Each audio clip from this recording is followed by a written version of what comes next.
अस्सलाम वालेकुम, आप देख रहे हैं हो क्या रहा है। मैं हूं Faisal Abbasi, group editor 92 news. Irshad Ahmad Arif साहब साथ हैं। शुक्रिया इरशाद साहब आपका। सुप्रीम कोर्ट ने आज फैसला दिया है कि सिविलियंस का ट्रायल फ़ौजी अदालतों में नहीं हो सकता है। ये 5 रुकनी बेंच था, जस्टिस एजाजुल हसन इसकी सरबराही कर रहे थे और इस फैसले का जो तनासुब है वो 4 जजेज़ ने इत्तफ़ाक़ किया है, जबकि एक ने इख्तलाफ किया है। जस्टिस याया आफरीदी ने इसके फ़ैसले से इख्तलाफ किया है। अब सवालात बहुत से हैं, बिलखुसूस 9 मई के वाक़यात जो इंतहाई संगीन हैं उसके तनाजुर में इस फ़ैसले को देखा जाए और साथ ही साथ ये भी अगर देखा जाए कि पाकिस्तान के अंदर जो निज़ाम इंसाफ़ है, जो तकाज़े हैं इंसाफ के, क्या वो पूरे होते हैं। बहरहाल इस फैसले के असरात क्या होंगे, आज के प्रोग्राम में हम मुफस्सल गुफ्तगू करेंगे। 2 और अहम अदालती कार्रवाइयाँ हैं। साबिक़ वज़ीर ख़ज़ाना इसहाक़ डार साहब आमदन से ज़ायद असाजात केस में एहतसाब अदालत ने उनको बरी कर दिया है, जबकि जो साइफ़र केस है उसमें चेयरमैन PTI और शाह महमूद कुरैशी पे फ़र्द जुर्म आयद कर दी गई है। अब 27 अक्टूबर को अदालत ने गवाहान को भी तलब कर लिया है, उनके बयान भी कलमबंद किए जाएंगे। पाकिस्तान की सियासत में जो चर्चे हैं वो नवाज़ शरीफ साहब की वापसी के हैं, मुस्लिम लीग नून के 21 अक्टूबर के जलसे के हैं और बिलावल भुट्टो ने भी आज सुप्रीम कोर्ट बार एसोसिएशन की तकरीब से खिताब किया है। उन्होंने कहा है कि इलेक्शन में ताख़ीर इलेक्शन में इनकार के मुतरादिफ है। अब नवाज़ शरीफ साहब का प्लान क्या होगा? क्या इससे पहले जो उनके साथ इत्तेहादी थे उनको साथ लेकर चलेंगे या अपना राग अलापा जाएगा? बहुत से सवालात हैं, आज के प्रोग्राम में इनके जवाब जानने की भी कोशिश करेंगे। इरशाद साहब, बुनियादी सवाल तो यही है, आज जो फ़ैसला आया है इस फ़ैसले के एक तो असरात क्या होंगे, दूसरा जो 9 मई के वाक़यात हैं उनकी संगीनी का अंदाज़ा लगाते हुए और पाकिस्तान के अंदर जो निज़ाम इंसाफ़ है, लॉ एंड जस्टिस इंडेक्स है, उसको देखते हुए आप समझते हैं कि इंसाफ के तकाज़े पूरे होंगे? देखें, पहली बात तो ये है कि ये सुप्रीम कोर्ट का फ़ैसला है और बहरहाल वो सबके लिए वाजिब तामील है, सबको उस पर अमल करना है। ये और बात है कि अभी अपील का मरहला, नए जो रूल्स बने हैं सुप्रीम कोर्ट ने बनाए उसके तहत इस फ़ैसले के ख़िलाफ़ अपील होगी और हतमी फ़ैसला वो होगा सुप्रीम कोर्ट का जो अपील में दिया जाएगा और इससे बड़ा बेंच देगा। एक तो ये पहलू है। दूसरा ये है कि ये बहस एक तवील अरसे से हमारे यहाँ होती रही है कि हमारी जो सिविल अदालतें हैं उनकी कारकर्दगी कैसी है और हमारा जो 130 की सतह पे हम हैं, तो ये एक निज़ाम अदल के लिए, निज़ाम इंसाफ के लिए, अदलिया के लिए कोई अच्छा सर्टिफिकेट नहीं है। कहा यह जाता है कि जनाब अगर कोई मुल्ज़िम ताकतवर हो, मुल्ज़िम बाअसर हो तो वो बड़ी आसानी से छूट जाता है और अव्वल तो ट्रायल ही नहीं हो पाता, तवालत दी जाती है ट्रायल को, तवालत के बाद अपील दर अपील के मराहल होते हैं। जो एक किसी वाक़े की संगीनी होती है, जो शिद्दत होती है, वो ख़त्म हो चुकी होती है। उसकी वजह से मिलिट्री कोर्ट्स कायम होती हैं और कई दफ़ा हमने ये देखा कि लोगों की ख्वाहिश ये होती है कि जनाब हमारा फ़ैसला जो है वो मिलिट्री कोर्ट में हमारा केस चला जाए, क्योंकि वहाँ फ़ैसले जल्दी होते हैं। ये भी एक पहलू है और माजी में हम इसका देख चुके हैं। ये तो काजी फ़ायद ईसा साहब भी तस्लीम कर चुके हैं और उससे पहले भी होता रहा है कि दादे ने एक मुकदमा किया था और पोते को जाके इंसाफ मिला। एक आदमी को बाइज़्ज़त बरी किया गया उस वक्त जब उसको फांसी हो चुकी थी और फांसी हुए भी उसको 10 साल हो चुके थे। तो बाज़ लोग जेल में ही मौत हो गई, जेल में ही मौत वाक़े हो गई, बरी कर दिया गया। ऐसे कई वाक़यात हैं। ये सारे पहलू हैं जिसकी वजह से हमारे यहाँ ये बहस होती रही है। जो मिलिट्री कोर्ट्स के सिविलियन लोगों के लिए मिलिट्री कोर्ट्स के ट्रायल के ख़िलाफ़ हैं, उनका ये होता है कि जी मिलिट्री कोर्ट के अंदर अपील के वो मराहल नहीं होते जो सिविल कोर्ट्स में होते हैं। और दूसरा ये है कि वो चूँकि उस तरह का ओपन ट्रायल नहीं होता जिस तरह के मुआशरा आदि है, तो इस वजह से भी बसा औक़ात रिज़र्वेशंस होती हैं। लेकिन ये अब कानून दानों ने और हमारी अदलिया ने ये तय करना है कि अगर वो अपने निज़ाम इंसाफ को बेहतर नहीं करते, निज़ाम इंसाफ मुझे याद आ रहा है कि जनरल कियानी साहब से हमारी एक दफ़ा मुलाकात हुई, अखबार नवीस थे, तो उन्होंने गिला किया कि जो सवात ऑपरेशन हुआ था उसमें 300 लोग जो हैं हमने पकड़े हुए हैं, दहशतगर्द हैं, लेकिन उनके हमारे पास कोई कानूनी मौजूद नहीं है और हम ट्रायल कराएंगे आपको याद होगा अदालतें छोड़ देंगी, फिर वो जाके वकार सेठ साहब थे, उन्होंने पता नहीं 175 लोग जो थे जी वो छोड़ दिए थे जी। ये चीज़ें हैं सारी, बिल्कुल ठीक। तो मेरा ख्याल है कि हम कानूनी माहिरीन से पर ही हमें छोड़ना चाहिए। उनसे भी हम राय लेंगे। हम ज़रा मुस्लिम लीग नून का मौक़िफ़ भी जान लेते हैं। सीनियर रहनुमा अज़मा बुखारी से ज्वाइन कर लिया है। अज़मा साहिबा बहुत शुक्रिया आपके वक्त का। अज़मा साहिबा इसी से आगाज़ कर लेते हैं, ये बता दीजिए आज का जो फ़ैसला है इसके पाकिस्तान की सियासत पर असरात क्या होंगे?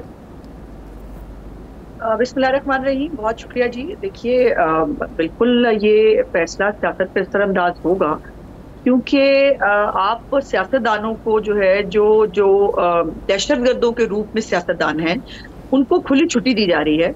उन्हें कहा जा रहा है और तब कहा जा रहा है जब खुद इमरान खान के अपने दौरे हुकूमत में मिलिट्री कोर्ट्स के ऊपर जो है वो सिविलियंस को सजाएं हुई, उन सजाओं पे इम्प्लीमेंटेशन हुआ। आज चूंकि इमरान खान और उसकी पार्टी जो है वो कटहरे में थी, तो आज एक नया कानून जो है वो निकाल के ले आया गया और एक नया जो है वो आपने एक इंसाफ होता हुआ देखा। मेरा सवाल ये है कि या तो 9 और 10 मई हुआ ही नहीं, या तो उसके जरिए किसी ने म्यूटनी करने की कोशिश की ही नहीं, किसी ने फौजी तनसीबात पे हमला किया ही नहीं, या फिर यह है कि अगर तालिबान जो हैं उनको वो भी यही सेम काम करें तो वो दहशतगर्द हैं। लेकिन अगर एक सियासी जमात जो है वो दहशतगर्दों का रूप धार ले और वो जो है वो ये हरकतें करे तो फिर उनको छुट्टी मिल जानी चाहिए। ये बड़ा अजीबोगरीब फैसला है, मैं समझती हूँ इस हवाले से कि आप एक तो कहीं ना कहीं तमाम सोसाइटी के अंदर लाइन लगानी पड़ती है आपको कुछ चीजों के अंदर। सियासत के अंदर सियासी जमातों के लिए भी कुछ लाइंस और कुछ पैरामीटर्स होते हैं। मेरा सवाल ये है कि मैं बिल्कुल खिलाफ हूँ सियासी जमातों के ऊपर या सियासी कारकुनों के ऊपर मिलिट्री कोर्ट्स को जो है या उनके ऊपर केसेस चलाने के। लेकिन अगर एक सियासी जमात दहशतगर्दों वाले काम कर रही है, अगर एक सियासी जमात जो है वो मुल्क के अंदर फितना फसाद बर्पा कर रही है और खास तौर पर 20 शहरों के अंदर फौजी तनसीबात को एक वक्त में अटैक किया जाता है, तो इससे बड़ी दहशतगर्दी क्या होगी? फिर मिलिट्री कोर्ट्स काहे के लिए हैं? इमरान खान के जैसे मैंने कहा उसके दौर के अंदर जो है वो आम सिविलियंस को जिनका ये रोल नहीं था, उन्होंने ये सब नहीं किया था जो 9 और 10 मई को हुआ है, उनके ऊपर जो है वो मिलिट्री कोर्ट्स बनी भी, उन्होंने अपने जो है फैसले भी किए, वो इम्प्लीमेंट भी हो गए। आप समझते हैं कि ये तहरीक इंसाफ के उन कारकुनों को या लीडरों को फ़ायदा पहुंचाने के लिए फ़ैसला है जो 9 मई के वाक़यात में मुलव्वस हैं, और मिलिट्री कोर्ट्स को ऐसे मामलात का ट्रायल मिलिट्री कोर्ट ही में होना चाहिए, सिविल अदालतें इस काबिल नहीं है कि इंसाफ फराहम कर सके? बिल्कुल, मैं यही कहना चाहती हूँ शाह साहब, और इसकी 2 रीजन है। पहली तो बात यह है कि अगर मिलिट्री तनसीबात पर हमला हो तो वो मिलिट्री कोर्ट्स के अंदर ही आएगा ना। मुझे ये बताइए कि और क्या होगा जिन केसों को मिलिट्री कोर्ट्स के अंदर जाना चाहिए? ऐसा या तो कोई इसके अलावा जो कुछ 9 और 10 मई को हुआ उसके अलावा कुछ ऐसा क्या हो सकता है खुदा न खास्ता इससे बढ़ के जो मिलिट्री कोर्ट्स के अंदर जाए? फिर दूसरी बात यह है कि आप जरा देखें तो सही कि एंटी टेररिस्ट कोर्ट के अंदर हुआ क्या। यास्मीन राशिद की जो ऑडियोज हैं जिसके अंदर वो लोगों को ले जा भी रही हैं, फिर वो पूछ रही हैं अब यहाँ बैठे रहें कि यहाँ से निकल आए, और वो इजाज चौधरी जो है वो भी कह रहा है बिल्कुल बहुत हम विक्ट्री करके आए, हमने कोई चीज नहीं छोड़ी कोर कमांडर हाउस में। उनके ऊपर रिमांड लेने जाती है कोर्ट, एंटी टेररिस्ट कोर्ट में। मोहतरमा वहां पर जो जज साहब बैठी होती है वो केस ही डिस्चार्ज कर देती है। मुझे ये बताइए अगर 9 और 10 मई को जो हुआ अगर वो केस इस मुल्क में नहीं चलना तो भाई फिर कौन सा केस चलना है इस मुल्क के अंदर? सही है। अच्छा, कुछ अब सियासी पे भी आ जाते हैं। आपके कायद वापस आ चुके हैं, आपने बड़ा बेहतरीन जलसा कर दिया लाहौर में, पाकिस्तान भर से लोग आए, लेकिन पीपल्स पार्टी और दीगर जो जमातें हैं वो ये कहती हैं कि आपको पूरी सपोर्ट हासिल थी, पूरी सहूलतकारी के साथ आपने जलसा किया, और अगर इतनी सपोर्ट किसी और जमात को भी हो तो वो भी मीनार पाकिस्तान पे कामयाब जलसा कर सकती है। तो कहाँ से सपोर्ट ले रही हैं आप? देखिए, मैं जो है वो पीपल्स पार्टी को दावत देती हूँ कि मोहसिन नकवी साहब, आपको पता है ना वो उनकी पंजाब में हुकूमत है, तो जाहिर है जब जो है जरदारी साहब जब मोहसिन नकवी साहब को कहेंगे कि मेरी जमात जो है वो अगले हफ्ते मीनार पाकिस्तान पर जलसा करने जा रही है, उनको भी ऐसे फैसिलिटेट कर दिया जाएगा। अगर सिक्योरिटी देना फैसिलिटेशन है, अगर पानी पिलाना फैसिलिटेशन है, अगर जो है वो जलसे के इंतजामात के अंदर जो पुलिस का काम है और लॉ एंड ऑर्डर को मेंटेन करना, अगर वो सहूलत है वो बिल्कुल इनको भी मिलेगी। ये मेहरबानी करें ना, ये भी ले आए अपने वर्कर अगर आए तो। रोने से तो कुछ नहीं होगा, ये किराए पे भी बनना छोड़ दें, खुदा का वास्ता है। मतलब इस तरह से बहुत सारी बातें मैंने और भी सुनी है। अब अजीब बात यह है कि मियां साहब की जो तकरीर है जिसके अंदर उन्होंने उनके साथ जो हुआ, कलसूम बीबी की जो वफात की उनको इत्तला कैसे मिली और उनके साथ क्या सलूक हुआ, उसके ऊपर वो बात कर रहे हैं। पीपल्स पार्टी को बड़ा एतराज है। वो कह रही है, शैला रजा साहबा की भी ट्वीट थी, उन्होंने कहा देखें जी हमदर्दी बटोरने की कोशिश की जा रही है। पीपल्स पार्टी की तो पूरी सियासत भुट्टो साहब के ऊपर जो मजालिम हुए उनके ऊपर बेनजीर भुट्टो के साथ जो हुआ आज तक उसी पे है, तो फिर इसको भी हमदर्दी बटोरना कहा जाए? अजीब बात है। मुझे पीपल्स पार्टी डबल स्टैंडर्ड वैसे समझ नहीं आ रहे। एक तरफ अदालती कतल, एक मिनट, अगर भुट्टो साहब के साथ अदालती नाइंसाफी हो वो अदालती नाइंसाफी है, लेकिन अगर नवाज शरीफ साहब के साथ अदालती नाइंसाफी हो तो वो जो है वो उसके ऊपर जो है उसके ऊपर इनको तराज नहीं होता। अगर जो है ये अपनी पूरी सियासत भुट्टो साहब के, बेनजीर भुट्टो साहब के साथ होने वाले मजालिम पर रखें, वो हमदर्दी का गार्ड नहीं है। अगर नवाज शरीफ साहब अपने जेल के अंदर गुजरे हुए हालात के बारे में जिक्र कर ले तो वो हमदर्दी का वोट है। ये क्या तरीका है?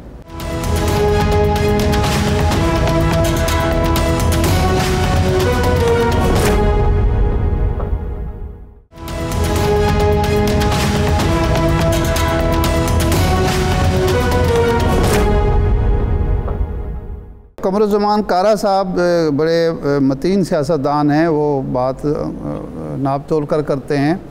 उनका ये कहना है कि हमें बाज़ मुस्लिम लीग नून के साबिक़ अरकान असम्बली ने दोस्तों ने बताया कि डिप्टी कमिश्नर उनसे पूछते रहे कि हम आपकी क्या मदद कर सकते हैं, ट्रांसपोर्ट अगर आपको चाहिए या कोई और सहूलत चाहिए तो हम देने के लिए तैयार हैं। देखिए मेरा ख्याल है बिल्कुल आपने दुरुस्त कहा, कायरा साहब बहुत संजीदा और अच्छे सियासतदान हैं। उनको भी ऐसे खामखा फिलर नहीं छोड़ना चाहिए था। अगर वाकई उनके पास ऐसी खबर थी तो उनको खुल के नाम ले लेने चाहिए। उनको ये उनकी पार्टी के लोग तो नहीं है ना, हमारी पार्टी के लोग दिखे, अंदाजा लगाएं। हमारी पार्टी के लोग जो है वो जाके कायरा साहब को बता रहे हैं कि हमें ये फैसिलिटेशन मिल रही है। कोई दिमाग मतलब काम करता है, मतलब ये बात को आपको समझ में आती है? अव्वल तो ऐसी बातें जो है वो छुपती नहीं है, पहली बात। दूसरी बात है कि क्या ऐसी बातें को बताता है खुद जाके अपनी पार्टी के खिलाफ कि जी हम जो है हमें फैसिलिटेशन मिल रही है, तो कायरा साहब को मेहरबानी करें वो नाम ले लेते, वो बता देते, ताकि हम भी जाके पूछ लेते भाई कौन से एमएनए एमपीए को जो है वो कमिश्नर साहब का फोन आया, इतने कौन से अच्छे कमिश्नर साहब पंजाब के अंदर आ गए जिनको नून लीग पे बड़ा तरस आने लगे आजकल। जी सही। अच्छा ये फरमाएं कि आपके जो साबका अरकान असम्बली थे या आइंदा जिनको टिकट की उम्मीद थी उन्होंने बड़ी मेहनत की, लोग लाए, कराची से भी आए, KPK से, बलूचिस्तान से, हर जगह से आए, लेकिन आम तासुर ये है जितने लोग भी वहाँ मौजूद थे या जिन्होंने उस दौरान लाहौर शहर में घूम फिर कर देखा, लाहौर शहर की नुमाइंदगी जो जलसे में थी वो बहुत कम थी। या आपके जो अरकान असम्बली हैं या टिकट के उम्मीदवार हैं उनकी नाकामी है और नौजवानों को क्यों अटैक नहीं कर सके? आपने तो लाहौर में बहुत कन्वेंशन भी किए, बहुत जोर भी लगाया था। नहीं, मेरा ख्याल है कि इरशाद साहब इस पर थोड़ी सी मैं तस्वीर फरमाना करना चाहती हूँ आपकी। मेरी गुजारिश ये है कि जलसा गाह के बाहर जो जलसा गाह था वो देखा आपने? क्या आपने जो आज़ादी चौक है, क्या उसके ऊपर जो है वो लोगों को खड़े हुए और नौजवान लड़कों को, उन बच्चों के इंटरव्यूज मौजूद हैं वो, और खुद हमने नहीं किए, वो जो अपने आप को प्रो PTI जो लोग जो जर्नलिस्ट हैं उन्होंने वो इंटरव्यूज खुद करके जो है उन्होंने बताया। और 7:17 7:15 की फुटेजेस जो है वो जरा देखिए। और जो दूसरे शहरों के लोग थे इरशाद साहब वो तो पहुंच ही नहीं पाए। हमारे पिंडी से लोग जो आ रहे थे वो नहीं पहुंच पाए, हमारे KPK के काफले नहीं पहुंच पाए, हमारे तो बहुत सारे काफले पहुंच ही नहीं पाए क्योंकि जो है रिंग रोड ब्लॉक थी। मोटरवे की तरह चेक तो कराइए, आपके पास अगर फुटेज नहीं है मैं आपको भिजवा दूंगी। मोटरवे की जो बाबू साबू की इंटरचेंज थी, जो लाहौर के एंट्री एग्जिट पॉइंट्स थे वो बिल्कुल ब्लॉक्ड और चौक थे। सो वो लोग तो पहुंच ही नहीं पाए। ये लाहौर के ही लोग थे या एडजेसेंट जो एरियाज हैं उनके लोग जो टाइमली पहुंच पाए वो ही पहुंच पाए, हमारे काफले तो पहुंच ही नहीं पाए। अगर हमारे पूरे काफले पहुंच गए होते ना तो मराठी पाकिस्तान को हमें उठा के कहीं और ले जाना पड़ता। नहीं, लेकिन ये तो फिर आपके मुंतज़मीन के मिसमैनेजमेंट है कि वो लोग को वहाँ तक पहुँचा ही नहीं सके। नहीं इरशाद साहब देखिए, हर चीज की कैपेसिटी होती है ना। मैंने जैसे गुजारिश की कि मियां साहब जब स्टेज पे पहुंच गए उसके बाद भी लोग रश कर रहे हैं, वो फुटेजेस मौजूद है कि लोग रश कर रहे हैं अंदर घुसने के लिए, अंदर जगह नहीं है, अंदर जैम पैक्ड है। तो अब जगह तो क्रिएट नहीं की जा सकती ना जगह। और ये भी याद रखिएगा कि इमरान खान की जलसा जो हुआ करता था 2011 वाला, जिसको बहुत बड़ा जलसा कहते हैं, वो 5 से 6 एकड़ के ऊपर था। मेरी पार्टी का जलसा 11 एकड़ के ऊपर था और उसके ऊपर भी कहीं पर आपको कुर्सी नजर नहीं आई। हमने कुर्सियों वाली सियासत वो हुई नहीं। मैंने ये चैलेंज किया था कि जब मियां साहब स्टेज पे आएंगे मुझे कुर्सी दिखाइएगा। एक बंदे के साथ 5-5 बंदे जो है ना वो ऐसे लग के खड़े थे, कुर्सी कहीं नजर नहीं आ रही थी। अच्छा सही है। नहीं ये तो ये दूसरे दिन सुबह जो कुर्सियां दिखा रहे थे वहाँ पड़ी हुई थी, वो बाद में रखी गई थी जो ट्रक लेके। जी मैंने गुजारिश की कि हमने कुर्सियां लगाई जरूर थी, लेकिन इतनी पब्लिक और इतनी लोग थे कि कुर्सियां कहीं एग्जिस्ट ही नहीं की, कुर्सियां मांद पड़ गई। बिल्कुल ठीक है, समझ आ गई आपकी बात। और ये ध्यान से अगर आप देख लें तो आपको नजर आ जाएगा। अगर आपको कुर्सी कहीं नजर आए तो मुझे बताइएगा। सही है। अच्छा चलें, उज़मा साहिबा ये बताइएगा, मियाँ साहब के आने से पहले भी मियाँ साहब ने भी तकरीबन ऐसी बातें की कि सब ठीक कर देंगे। आपकी लाइन भी यही है कि इंशाल्लाह सब ठीक कर देगा। सवाल ये है कि मैजिकल प्लान क्या है? मियाँ साहब के आते ही अगर पहले पॉलिटिकल बेचैनी पीटीआई की वजह से थी, तो अब मौलाना भी ऐसी बात कर रहे हैं, पीपल्स पार्टी भी कर रही है। एक तो पॉलिटिकली मियाँ साहब आप जो कह रहे हैं सबको साथ लेकर चलना है, कैसे लेकर चलना है? और दूसरा, मईशत को लेके कोई मैजिकल प्लान है, कोई जादू की छड़ी है? अगर वो है तो फिर वो इसहाक डार साहब जैसी है जो 16 महीने पहले आपने परफॉर्म किया तो वो तो नतीजा नहीं मिला, तो वो प्लान क्या है? ज़रा आवाम को वो भी बता दें। देखिए मेरी गुजारिश ये है कि प्लान तो ज़ाहिर है कायद बताते हैं और वही बताएंगे, लेकिन आप मुझे हैरत यह है कि 3.5 साल की हुकूमत को आप बिल्कुल नजरअंदाज कर देते हैं जैसे वो एग्जिस्ट ही नहीं करती, वो हुई ही नहीं थी। वो सारी खराबियां मईशत की पैदा ही नहीं हुई थी, IMF का प्रोग्राम हुआ ही नहीं था, जो पाकिस्तान के अंदर जो इंस्टीट्यूशनल डिटीरियोरेशन हो रही थी वो हुई ही नहीं थी। और ये 16 महीने की हुकूमत आ गई। 16 महीने की हुकूमत के अंदर लॉन्ग मार्चेस हुए, 60 से ज्यादा जलसे हुए, वहां जलाओ घिराव हुआ, 9-10 मई हुआ। इन तमाम हालात के अंदर भी जो उसको श्रीलंका बनाने का प्रोग्राम था पाकिस्तान का, वो नहीं बन सका। जो उसका प्रोग्राम था IMF का प्रोग्राम जो है वो ऑडियो याद होगी ना आपको शौकत तरीन की, बाकी सूबाई वुज़रा के साथ के लेटर लिखे IMF जो है वो पाकिस्तान को पैसे ना दे। इन तमाम साजिशों के बावजूद पाकिस्तान मुस्लिम लीग नून की हुकूमत ने पाकिस्तान को ईजिली सर्वाइव करवाया है। और 5 साल की स्टेबल हुकूमत और 16 महीने की ऐसी लड़खड़ाती हुकूमत जो 13 इत्तेहादियों के साथ बनी हुई हो और जिसके ऊपर जो मैंने हालात बताए हैं जब वो हो, उसमें जमीन आसमान का फर्क होता है। और जब हम IMF का अगर प्रोग्राम करेंगे तो उसकी जिम्मेदारी हम पे होगी, उसको जाहिर है उसको पूरा करना, उसकी जिम्मेदारी हम उठाएंगे। IMF का प्रोग्राम इमरान खान का किया हुआ है, वो आप हम पे डाल के हमसे सवाल पूछते हैं, तो मैं अच्छा आप ये फरमाएं, ये मियाँ साहब ने कुछ गालिब के अशार भी पढ़े, ख़ास तौर पर गालिब हमें ना छेड़ के बैठे हैं हम, वो ये किसको पैगाम दे रहे थे? तहिए तूफ़ान जो था वो किसके लिए था? जाहिर है वो अपने दुख का इजहार कर रहे थे अपनी आवाम के साथ, जो उनको सुनने के लिए आए थे, जो उनसे प्यार करते हैं और जिन सफरिंग्स का, जिन तकलीफों का उन्होंने मुकाबला किया है, वो उनका ये अपना हाले दिल शेयर करना था उनके साथ कि हमने जो है वो, और उन्होंने बात का इजहार भी किया। उन्होंने कहा कि मैं आपके साथ जब आता हूँ या मैं आपके पास आया हूँ, मैं अपने सारे गम भूल गया हूँ, मैं मतलब उसको बिल्कुल भुला नहीं सकता, लेकिन मुझे आपके साथ होके मैं उस तकलीफ का मेरा मुदावा हो जाता है। तो अपनी पब्लिक के साथ, अपने अवाम के साथ, अपने उन लोगों के साथ जो उनको सुनते हैं, उनको प्यार करते हैं, उनको वोट डालते हैं, उनके साथ उन्होंने अपना हाले दिल शेयर किया है। सो इसको जो है उसको ऐसे ही रहने दें। और ये जाहिर है कि उनके लिए ये जो तकलीफ उन्होंने उठाई है आसान नहीं है। और उन्होंने ये जो जुमला है ना उनका कि बेगम साहिबा जो है, बेगम कुलसूम नवाज साहिबा, उनकी वालदा, ये उनकी सियासत का शिकार हुई है, ये बहुत बड़ा जुमला अगर कोई समझ पाए। जी अच्छा, एक आखिरी सवाल, मियाँ साहब आप दोबारा इलाज मुआवजे के लिए लंदन तो नहीं जाएंगे? इलेक्शन तक पाकिस्तान में रहेंगे और इलेक्शन के बाद ज़ाहिर इक़्तिदार संभालेंगे? अल्लाह ना करे एजाज साहब, आपके मुंह से तो ऐसी बातें अच्छी नहीं लगती। अल्लाह ना करे उनको ऐसी जरूरत पड़े, और जाहिर है उनको अगर जहर नहीं दिया जाएगा। मैं ये इसलिए कह रहा हूँ, मैं ये इसलिए कह रहा हूँ कि जो आपने पिटीशन मियाँ साहब की तरफ से उनके वकील ने पेश की, उन्होंने कहा कि तबीयत अभी भी मेरी 100% दुरुस्त। डॉक्टर अशरफ चौहान ने यहाँ बात की हमारे प्रोग्राम में। वो जो पिटीशन इस्लामाबाद कोर्ट में, उसमें ये लिखा हुआ है, इसलिए मैं सवाल कर रहा हूँ। जी मैं गुजारिश करती हूँ कि जाहिर है बीमार तो वो हैं, उनको एक हार्ट का बहुत मेजर प्रॉब्लम है। अभी उनकी लास्ट उनका एक ऑपरेशन हुआ है जी पिछले साल, और जाहिर है अल्लाह ना करे अल्लाह पाक उनको सेहत और जिंदगी दे। जिंदगी और सेहत अल्लाह पाक के हाथ में है इरशाद साहब, ना आप उसका बता सकते हैं कल क्या होने वाला है, ना मैं बता सकती हूँ, लेकिन हम दुआ कर सकते हैं कि मियाँ साहब की सेहत और जिंदगी की पाकिस्तान को जरूरत है और वो अल्लाह पाक कायम दायम रखे। लेकिन वो अपने डॉक्टर के साथ भी इन टच होते हैं, जाहिर है अपना ख्याल भी उनको रखना है, उनकी फैमिली उनके साथ है, वो कोई कैदे तन्हाई में जो है वो घर का खाना बंद करके उनको फेंका नहीं गया है जहाँ पर उनको कुछ भी खिला दिया जाए तो पता नहीं चलेगा। उनकी फैमिली है, उनका ध्यान रखने के लिए ऊपर अल्लाह पाक की करम होना चाहिए। जी ठीक, बहुत शुक्रिया आज़मा बुखारी साहिबा, मुस्लिम लीग नून की रहनुमा हमारे साथ ही। एक ब्रेक लेते हैं, ब्रेक के बाद सेनेटर कामरान मुर्तज़ा साहब JUI से हमें ज्वाइन करेंगे हमारे साथ।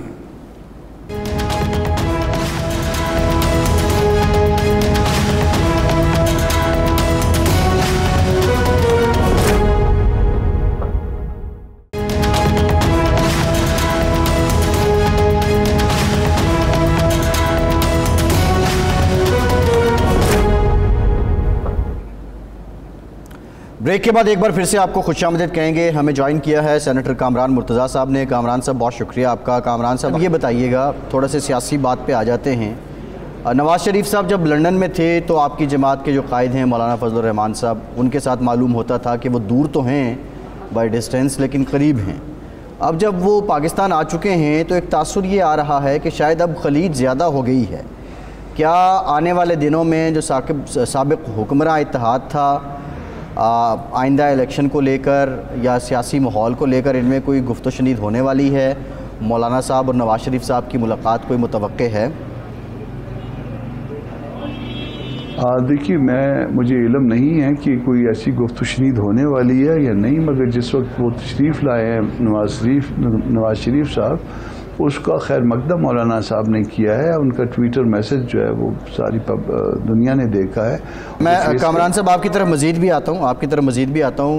इरशाद साहब, अब ये जो सारा माहौल है, इस सारे माहौल में एक सवाल तो ये है कि नून लीग कह रही है कि हम सबको साथ लेकर चलेंगे, नंबर 1 थिंग। नंबर 2 ये है कि अब ज़ाहिर है इलेक्शन से पहले ही एक नेचुरल भी है, पॉलिटिकल पॉइंट स्कोरिंग जमातें करती हैं। क्या JUI भी आप समझते हैं उसका टिल्ट टूवर्ड्स दूसरा जो इत्तेहादी था पीपल्स पार्टी, उसकी तरफ ज़्यादा होगा, या वो मियाँ साहब के साथ ज़्यादा कंफर्टेबल रहेंगे? मेरा ख्याल है कि मौलाना फजलुर रहमान साहब जो हैं मियाँ साहब के साथ हमेशा कंफर्टेबल रहे हैं। और दूसरा ये है कि दोनों का हल्का इंतखाब मुख्तलिफ है।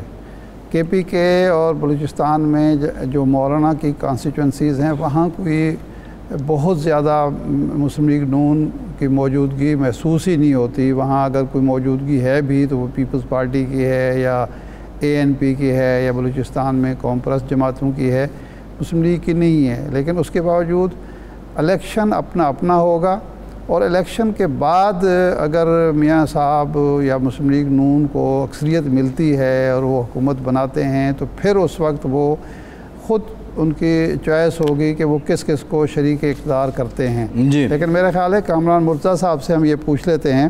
कामरान साहब ये फरमाएं कि पीपल्स पार्टी की तरफ से मुसलसल ये तासुर दिया जा रहा है कि मियाँ नवाज़ शरीफ साहब की वापसी डील का नतीजा है, उनका जलसा कामयाब करने के लिए मुआवनत फराहम की गई है और उनको इक़्तिदार में लाया जा रहा है। तो ये तासुर आप भी दुरुस्त समझते हैं या आप समझते हैं कि बिल्कुल ये एक सियासी मुखालफत है? देखिए, यहाँ पे जब इलेक्शन शुरू हो जाता है या इलेक्शन एक्सपेक्टेड होता है कि अगले चंद महीनों में, तो वो पार्टियाँ फिर आपको नज़र आती हैं कि जैसे एट वॉर है। हालांकि वो एट वॉर नहीं भी होती हैं बाज़ औक़ात। तो मेरा ख्याल है कि लफ्ज़ी जंग है और लफ्ज़ी जंग जो है वो ठीक हो जाएगी। जिसके पास जो है ना हिस्सा बकदर जुस्सा आएगा इलेक्शन के बाद, तो फिर उसके बाद फिर मेरा ख्याल है माहौल बिल्कुल नॉर्मल हो जाएगा। कोई ऐसी बात नहीं है। मियाँ साहब आए हैं, तशरीफ़ लाए हैं, उन्होंने उनकी जमात है, एक बड़ी जमात है। यकीनन आप उसको पहले नंबर पे कह लें, आप उसको दूसरे नंबर पे कह लें, आप उसको तीसरे नंबर पे कह लें, जिसका जो जी चाहे उसको वो नंबर दे दे। मगर बहरहाल उनके पास एक स्ट्रेंथ तो है, और चूँकि उनका कायद आ रहा था तो इसको उन्होंने इस इवेंट को कामयाब भी करना था। उन्होंने पूरा जोर लगाया है, और अगर किया है तो गलत नहीं किया। जो अगर फ़र्ज़ करिए उनकी जगह हम होते तो हम भी ऐसे करते, पीपल्स पार्टी होती वो भी ऐसे करती।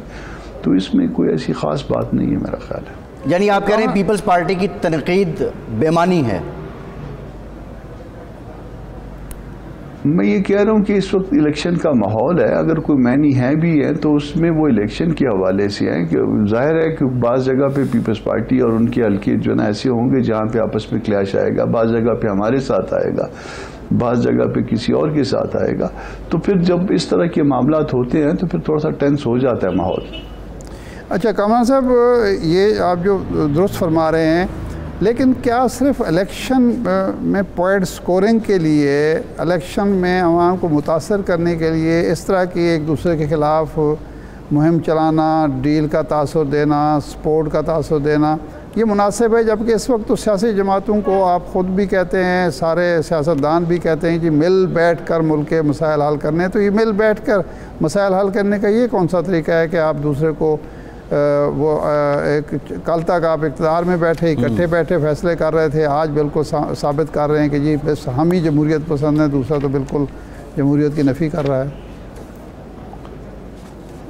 देखिए, आइडियल सिचुएशन तो ये होगी कि पॉलिटिकल पार्टीज़ मिल बैठ के बैठें, मगर वो आइडियल सिचुएशन जो है ना वो शायद कभी भी नहीं रही। जब कभी बनने की कोशिश हुई तो उसके मुकाबले में कोई और पार्टी ला के खड़ी कर दी गई। तो अगर आइडियल साइड पे चले जाएं तो मेरा ख्याल है, और आइडियल साइड पे चले जाएं और दस्तूर की पाबंदी करें हम सब मिल के, मैं भी, आप भी, जो भी इस मुल्क में मैटर करता है, तो मेरा ख्याल है इस मुल्क के मसाइल हल होना शुरू हो जाएंगे। असल मसला जो हमारे साथ है वो हमारा दस्तूर की पाबंदी न करना है और किसी भी कास्ट पे जो है दूसरे मुखालिफ को नीचा दिखाना है। इस रवैये को हमें मेंट करना होगा। सही है। अच्छा, मियाँ साहब ने अपनी तकरीर में इलेक्शन का जिक्र नहीं किया जिस पर तनकीद हो रही है, और वो पीपल्स पार्टी ही ज़्यादातर तनकीद कर रही है। तो आपके ख्याल में अब इलेक्शन यकीनी है, जनवरी ना सही तो फरवरी में हो जाएंगे, इसलिए मुनासिब नहीं समझा मियाँ साहब ने जिक्र करना, या उसके कुछ और मानी भी आप लेते हैं? देखिए मियाँ साहब, अब उनका जहन मुझे नहीं पता कि क्यों नहीं किया, क्योंकि मैंने इमीडिएटली पहले भी मुलाकात उनसे नहीं हुई है मेरी कोई, और इमीडिएटली बाद में भी नहीं हुई है।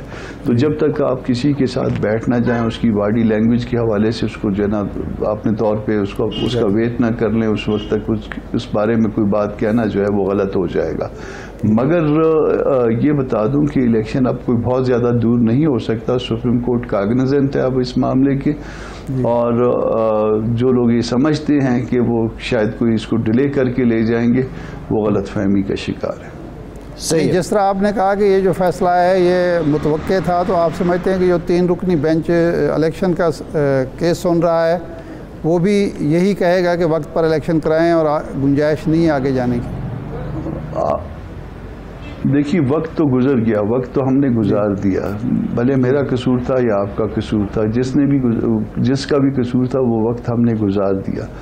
अब जो मिनिमम बेयरेबल वो टाइम होगा उसके अंदर जो है ना वो कहा जाएगा कि आप इलेक्शन कराइए। उनसे पूछा जाएगा कि आप जो सबसे पहले जो है ना जो सबसे कम डेट हो सकती है वो आप कौन सी देंगे। तो अब देखते हैं फिर सुप्रीम कोर्ट क्या कहती है, क्या करती है, मगर चूंकि एक दस्तूरी प्रोविज़न है उसको बहुत ज़्यादा दूर नहीं ले जाया जा सकेगा। इस वक्त कामरान साहब जो सूरत हाल है, दहशतगर्दी भी हो रही है, इंटरफेरेंस भी हो रही है, माशी सूरत हाल भी बहुत ज़्यादा ख़राब है, जो सियासी महाज़ाराई है उसका भी ख़ात्मा नहीं हो रहा, तो इलेक्शन पुरअमन फेयर एंड फ्री इलेक्शन हो जाएंगे या मुल्क में एक मुफाहमत की फ़ज़ा पैदा करने के लिए पहले कोई इक़दामात होने चाहिए?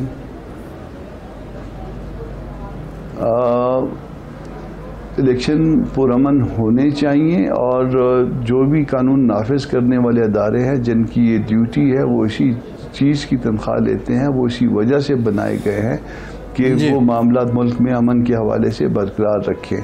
तो इस चीज़ को बहाना बना के वो आगे ले जाना या उसकी किसी और बहाने को की वजह से इसको आगे ले जाना, मेरा ख्याल है कि वो दस्तूर की भी वायलेशन होगी, और उसके अलावा जो है ना वो मुल्क के मसाइल इससे हल नहीं होंगे बल्कि हर आने वाले दिन में बढ़ जाएंगे। जी ठीक, बहुत शुक्रिया सेनेटर कामरान मुर्तज़ा साहब, आपके वक्त आप हमारे साथ मौजूद। एक ब्रेक के बाद दोबारा हाजिर होते हैं।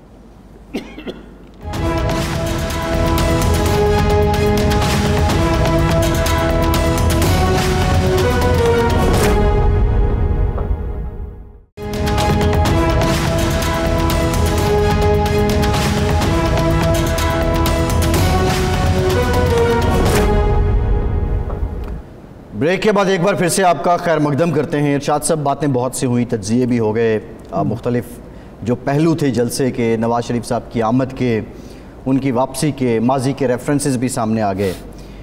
लेकिन एक रेफरेंस जो बात की जा रही है कि उन्होंने कबूतर आके पास बैठ गए और कबूतर फिर हाथ में मियाँ साहब ने उठाया और फिर उसको साथ पकड़ा दिया। बड़ा खूबसूरत मंजर था। ज़ाहिर है कबूतर कुदरत का एक खूबसूरत तरीन जानवर है। मिस पैगाम क्या था? क्या वाकई अमन का पैगाम था जिससे मरियम औरंगज़ेब साहिबा ने भी लिखा, या ये पैगाम कुछ और भी हो सकता है?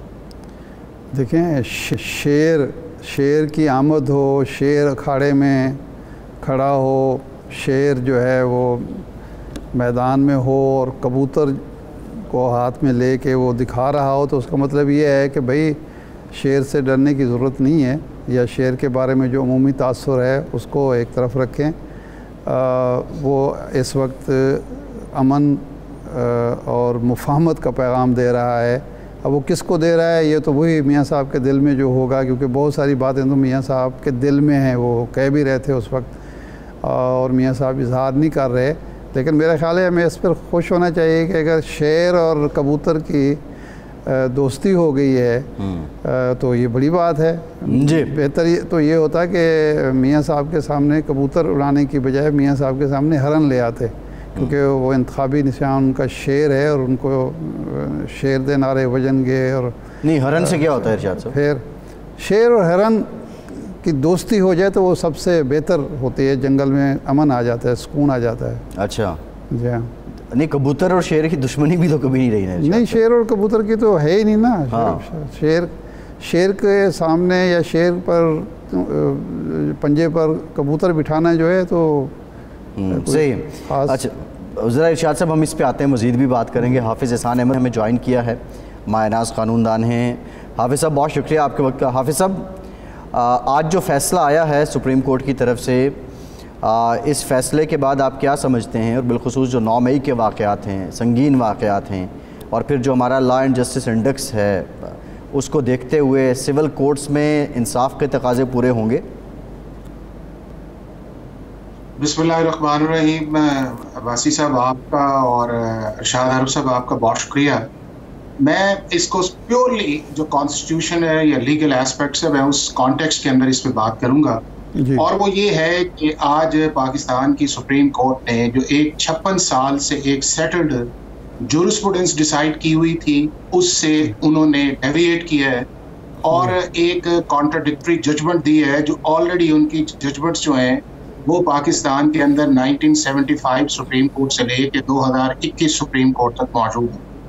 अब उससे पहले अगर कॉन्टेक्स्ट के अंदर किया जाए तो पाकिस्तान का जो मिलिट्री एक्ट है वो दुनिया के अंदर कोई यूनिक मिलिट्री एक्ट नहीं है। ये दुनिया के बहुत सारे ममालिक के अंदर ये मिलिट्री लॉज होते हैं और इनका बुनियादी मकसद ये होता है कि जो मिलिट्री के अंदर सर्विंग लोग हैं अगर उनको ऑफेंस करते हैं तो उन्हें प्रोसिक्यूट किया जाए। और उसके बाद ये है कि अगर कोई ऐसा शख्स जो है जो नेशनल सिक्योरिटी के इश्यूज के अंदर आए और वो मिलिट्री इंस्टॉलेशंस के ऊपर जाके कोई ऑफेंस कमिट करे तो उसके ऊपर भी ये लॉ अप्लाई करता है। और उसकी मैं आपको एक एग्जांपल देता हूँ कि पाकिस्तान के अंदर अगर आप किसी भी मुल्क की एम्बेसी के अंदर चले जाएं तो अगर वहां के ऊपर आप जाके जुर्म करें तो है तो वो पाकिस्तान के अंदर इस्लामाबाद के अंदर मौजूद है, लेकिन उसके ऊपर पाकिस्तान का लॉ अप्लाई नहीं करता। उसके अंदर उस मुल्क का जो कानून है वो अप्लाई करेगा। अगर आप यूएसए की एम्बेसी में जाएं को जुर्म करें तो यूएसए का लॉ आएगा, यूके के अंदर जाएंगे तो यूके का लॉ आएगा, और इस तरह भी दुनिया के एम्बेसी के अंदर। तो लिहाजा ये है कि special legislation for special purposes और फॉर द स्पेशल एरिया जो है वो होती है दुनिया के अंदर, और उसको इंटरनेशनल लॉ और लोकल लॉ उसको एक्सेप्ट करते हैं। हाफिज़ साहब माज़रत के साथ मेरा ख्याल है ये मिसाल कोई ज़्यादा जचती नहीं है, क्योंकि पाकिस्तान की फ़ौज वो पाकिस्तान की ही फ़ौज है, वो इदारे हमारे हैं और हम उनके हैं। पाकिस्तान का शहरी और पाकिस्तान की फ़ौजी एक ही हैं। लेकिन ये बात आप दुरुस्त फरमा रहे हैं कि एक जो मिलिट्री इंस्टॉलेशन होंगी या स्पेशल मकामात होंगे उनके लिए स्पेशल कवानीन होंगे, ये आप दुरुस्त फरमा रहे हैं। नहीं, मैं उस इरशाद आरिफ साहब कॉन्टेक्स्ट के अंदर कर रहा हूँ कि अगर आप किसी जगह के ऊपर चले जाएं, चाहे आपके मुल्क के अंदर जगह हो लेकिन लॉ उनका अप्लाई करता है, वो चाहे सऊदी एम्बेसी हो चाहे यूएई, मतलब मैं उस कॉन्टेक्स्ट में कर रहा हूँ। तो अगर मिलिट्री इंस्टॉलेशंस के अंदर जाएंगे तो मिलिट्री लॉ अगर है तो वही अप्लाई करेगा, एक चीज। दूसरी चीज इसके अंदर इंपॉर्टेंट ये है कि 1952 के अंदर जब ये लॉ बना तो 1967 तक सेक्शन 2D1 या 2 नहीं थे, कि पहले ये था कि सिर्फ मिलिट्री के एम्प्लॉयज थे। उसके बाद जब ये अमेंडमेंट आई तो उसके अंदर सिविलियंस को ट्राई किया गया और एक प्रोविजंस डाली गई और 59(4) भी सिविल ऑफेंस डाला गया। ये पहला मामला जो है वो लाहौर हाई कोर्ट के अंदर गया, 1968 के अंदर इन अमेंडमेंट्स को वैलिडेट रखा गया, और फिर ये मामला सुप्रीम कोर्ट ऑफ पाकिस्तान के अंदर गया, और 1975 के अंदर सुप्रीम कोर्ट के 5 मेंबर्स बेंच जो था उसने जस्टिस हमूद रहमान के दौर के अंदर फैसला किया कि ये जो अमेंडमेंट्स हैं जो डाली गई है ये लेजिस्लेटिव कॉम्पिटेंसी भी है, ड्यू प्रोसेस ऑफ लॉ भी नहीं है, फंडामेंटल राइट्स के खिलाफ भी नहीं है, और ये आर्टिकल 73 के किसी फंडामेंटल की कॉन्स्टिट्यूशन की वायलेशन नहीं है। सही 1973 के कॉन्स्टिट्यूशन के अंदर आर्टिकल 8 को डाला गया, और उसके अंदर ये कहा गया कि उसका सब आर्टिकल 3 जो है कि कोई भी मिलिट्री लॉज जो है उसको आप on the touch stone of fundamental rights जो है वो इनवैलिड स्ट्राइक डाउन नहीं कर सकते।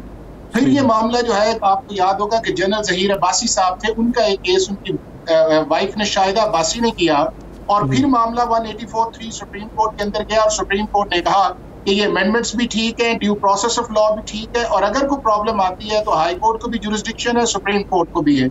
उसके बाद ये मामला चीफ जस्टिस इफ्तिखार चौधरी साहब के पास गया, उनका 5 मेंबर्स बेंच उसके ऊपर बैठा, उन्होंने एक फैसला किया और उसके अंदर इन अमेंडमेंट्स को वैलिडेट किया गया। फिर ये मामला आपका कॉन्स्टिट्यूशन अमेंडमेंट 21 के अंदर आया, और उसके अंदर 11 जजेस ने इस चीज को कहा कि ये 2D भी ठीक है, सेक्शन 59(4) भी ठीक है, और उसके नीचे जो ट्राई मिलिट्री कोर्ट्स बनी है वो भी ठीक है। फिर 2017 के अंदर 5 मेंबर्स बेंच जो है वो जस्टिस अनवर ज़हीर जमाली साहब की प्रिजाइडिंग में बैठा, और उन्होंने भी ये फैसला किया कि 2D1 जो है ये ठीक है, मिलिट्री के अंदर अगर कोई जुर्म जाके करे तो आप उसको ट्राई कर सकते हैं। और फिर ये कहा गया कि 59(4) जो है कि अगर कोई सिविल ऑफेंस जो है अगर किसी और जगह उसको पीनल कोड के अंदर है, लेकिन अगर कमिट वहां पे जाके हुआ है तो मिलिट्री एक्ट उस पर अप्लाई करेगा। इस तरह 2019 में भी, 20 में भी, 21 में भी सुप्रीम कोर्ट की जजमेंट मौजूद है। अब आज जो ये जजमेंट आई है 4-1 से आई है जी। इसके अंदर उन्होंने जो 67 की अमेंडमेंट्स थी उनको अल्ट्रा वायरिस ऑफ द कॉन्स्टिट्यूशन कहा है, और ये सुप्रीम कोर्ट की हिस्ट्री के अंदर एक यूनिक केस बनेगा कि जिसके अंदर सुप्रीम कोर्ट 46 साल तक जो है उन अमेंडमेंट्स को वैलिडेट करती रही हो, और आज सुप्रीम कोर्ट ऑफ पाकिस्तान उनको इनवैलिड कर दे on the touchstone of the constitution. ये कभी पाकिस्तान की जुडिशियल हिस्ट्री में इस तरह का नहीं आया। सही। अच्छा हाफिज साहब जी, हाफिज साहब वैसे तो ये यूनिक इस कंटेक्स्ट में नहीं लगेगा कि पाकिस्तान के अंदर बहुत से फैसले दादा ने पटिशन की तो जाके पोते के वक्त में हल हुए, बहुत से फैसले ऐसे भी हुए कि लोग जेल में इंतकाल कर गए और वो 10 साल बाद उसके बरी होते हैं। तो शायद इस कंटेक्स्ट में तो ये यूनिक नहीं होगा, लेकिन एक सवाल मेरा आपसे ये है कि अब इसकी अपील में अगर जाएंगे तो ये 5 रुकनी बेंच ही सुनेगा, और क्या इन जजेस में से भी कोई होगा जो अब recent practice and Procedure act लागू हुआ उसके बाद? ये है कि अब सुप्रीम कोर्ट ने अभी रिसेंटली एक डिसाइड किया कि इस प्रैक्टिस एंड प्रोसीजर एक्ट का, जिसके अंदर अगर प्रोसीडिंग 184(3) के नीचे इनिशिएट की जाए तो वो जो रिव्यू वाला एक लिमिटेड स्कोप था आर्टिकल 188 का, जिसको एनलार्जमेंट का और सुप्रीम कोर्ट के फुल बेंच ने 10-5 से एक फैसला किया, अब उस कॉन्टेक्स्ट के अंदर वो लॉ जो है वो 20 अप्रैल 2023 से एप्लीकेबल है। अब उस लॉ के कॉन्टेक्स्ट ये है कि सेक्शन 5 के नीचे जो अपील जाएगी वो एक लार्जर बेंच जो है वो चीफ जस्टिस साहब कॉन्स्टिट्यूट करेंगे, और उसके अंदर ये जजेस जो हैं ये 5 जजेस मौजूद नहीं होंगे, बल्कि उसके अलावा जो जजेस मौजूद होंगे, और उसके अंदर लिमिटेड स्कोप नहीं आएगा, उसके अंदर सारी चीजें जो हैं जो लॉ है, फैक्ट्स है, सारी चीजें जो डिस्कस की जाएंगी और उसके बाद फैसला आएगा। और मैं ये समझता हूँ कि फेडरल गवर्नमेंट डेफिनेटली इसके खिलाफ अपील फाइल करेगी। इशू ये है कि क्या ये लीगल जुरिस्प्रूडेंस जो हमने आज डिफाइन की गई है, जो दुनिया के दूसरे ममालिक के अंदर है और हम आज तक उसको इंडोर्स करते आए हैं, अगर हम उसको नल एंड वॉइड करते हैं तो फिर इसका मतलब ये है कि 21st कॉन्स्टिट्यूशन अमेंडमेंट के अंदर आपने जितने टेररिस्ट लोगों को आपने कन्विक्शंस दी थी वो भी आपकी अब उसके ऊपर क्वेश्चन मार्क आएगा। फिर आपका गलभूषण की जो आपने दी थी वो भी सिविलियन ही था, वो मिलिट्री का एम्प्लॉय तो नहीं था, उसके ऊपर आपने कन्विक्शन जो दी हुई है उसके ऊपर भी एक क्वेश्चन मार्क आएगा। और फिर उसके ऊपर ये आएगा कि अगर आपने इसको रिट्रोस्पेक्टिविटी इसको किया, चूंकि 67 के अंदर अमेंडमेंट आई थी, शायद इसको वो क्लोज करें कि सिर्फ 9 मई तक उसको लेके आए, तो फिर इसका मतलब ये है कि आज तक जितनी सजाएं हुई थी वो सारी सजाएं खत्म हो गई। कमांडिंग ऑफिसर है उसको देखते हैं कि अगर वो ट्रायल मिलिट्री कोर्ट्स करती, अगर वो ठीक ना होता, उसके बाद मामला हाई कोर्ट में जाता और हाई कोर्ट से सुप्रीम कोर्ट के अंदर आता, तो वो चीजें जो है वो एड्रेस करने की कोशिश करते बेहतर था, बजाय इस चीज के अंदर कि आपने एक स्टैट्यूटरी अमेंडमेंट्स जो है उसको उस आर्टिकल की बुनियाद के ऊपर नल एंड वाइड किया है, या अल्ट्रा वायरिस ऑफ द कॉन्स्टिट्यूशन का है कि जिस कॉन्स्टिट्यूशन के अंदर उसको आर्टिकल सब आर्टिकल 3 के अंदर प्रोटेक्शन हासिल है, तो ये आगे बड़ा interesting case supreme Court of Pakistan के अंदर आएगा। ये सारे एस्पेक्ट्स आएंगे, सारी चीजें आएंगी, सुप्रीम कोर्ट की आज तक जजमेंट्स आएंगी। और ये है कि जिस तरह 5 मेंबर्स बेंच की मेजॉरिटी जजमेंट है, उसके अगेंस्ट 4 मेंबर्स जजमेंट जो है उसका व्यू किस तरह प्रिवेल अपॉन करेगा, ये भी एक अगला बहुत बड़ा क्वेश्चन होगा जो पाकिस्तान की सुप्रीम कोर्ट के अंदर आएगा। अगले 30 दिन के अंदर अपील का टाइम है, 14 दिन के अंदर इस केस को Supreme Court of Pakistan fix करेगी as per Practice and Procedure Act 2023। हाँ अब साहब, ये वजारत दिफा जाएगी अपील में या हुकूमत पाकिस्तान जाएगी? देखिए, इसके अंदर ये है कि फेडरल गवर्नमेंट के ये सारे कंपोनेंट हैं। अगर उन्होंने रिस्पोंडेंट जो है वो मिनिस्ट्री ऑफ डिफेंस थ्रू करके फेडरल गवर्नमेंट किया हुआ है तो वो जाएगी, अगर मिनिस्ट्री ऑफ लॉ को किया हुआ है तो वो जाएगी। जो इसके अंदर रिस्पोंडेंट्स हैं, जनरली ये लॉ मिनिस्ट्री जो है इसके अंदर एपेलांट होगी या मिनिस्ट्री ऑफ डिफेंस जो है इसके अंदर एपेलांट होगी। दोनों में से कोई एक भी जो है वो इस केस के अंदर सुप्रीम कोर्ट के अंदर जा सकता है। और आपके ख्याल में इसके लिए लाजज बेंच से मुराद ये 7 रुकनी बेंच होगा या इससे बड़ा भी बन सकता है? मेरा ख्याल ये है कि इसके अंदर ये है कि 5 ने जो फैसला कर दिया, पहले ये 6 था, 6 रुकनी बेंच था। जो चीफ जस्टिस फॉर्मर साहब वो रिटायर्ड हो गए उस चीज के अंदर, अब ये 5 रह गए। अब जो बेंच बनेगा वो 5 से ज्यादा का ही बनेगा, तो तभी वो अपील सुनेगा।